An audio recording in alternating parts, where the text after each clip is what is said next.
Queremos determinar la antiderivada de 1 sobre x al sexto con respecto a x. O las direcciones pueden decir evaluar la integral indefinida. Necesitamos reconocer que en su forma actual, no podremos aplicar la regla de poder de integración como lo hemos hecho en los ejemplos anteriores. Pero podemos cambiar la forma de esto moviendo x al sexto hacia arriba en el numerador.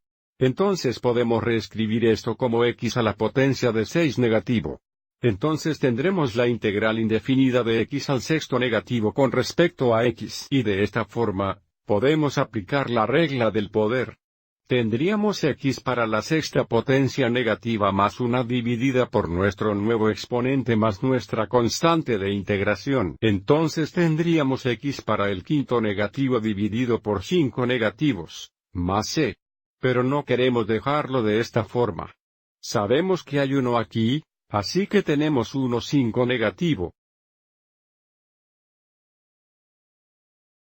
Y luego moveremos esta x al quinto negativo hacia abajo al denominador. Entonces tendremos x a la quinta potencia positiva en el denominador, más nuestra constante de integración. Entonces, si esto es correcto, entonces la derivada de esta función o familia de funciones debería ser 1 sobre a la sexta. Así que sigamos adelante y determinemos la derivada de esto para asegurarnos de que verifique. Y sabemos que para diferenciar esto, tendremos que mover esta a la quinta de vuelta al numerador. Entonces tendremos 1 5x negativo al quinto negativo más nuestra constante de integración. Entonces, de esta forma, podemos aplicar la regla del poder. Entonces, la derivada sería igual a negativa 1 5 veces la derivada de x a la quinta negativa, que sería negativa 5 veces x al negativo 5 menos 1, que es negativo 6, más la derivada de la constante, que es 0. Como este 5 negativo es más de 1. Estos son recíprocos, por lo que todo esto se simplifica a 1. Entonces tenemos x para el sexto negativo, o 1 sobre x para el sexto, que es exactamente lo que significa determinar un antiderivado. La derivada de esta función es igual al integrando original de 1 dividido por x al sexto. Echemos un vistazo a un ejemplo más. Aquí queremos la antiderivada de 3 dividida por x con respecto a x. Y mirando esta propiedad aquí, podríamos factorizar los 3 a partir de la integral. Avancemos y hagamos eso para este ejemplo.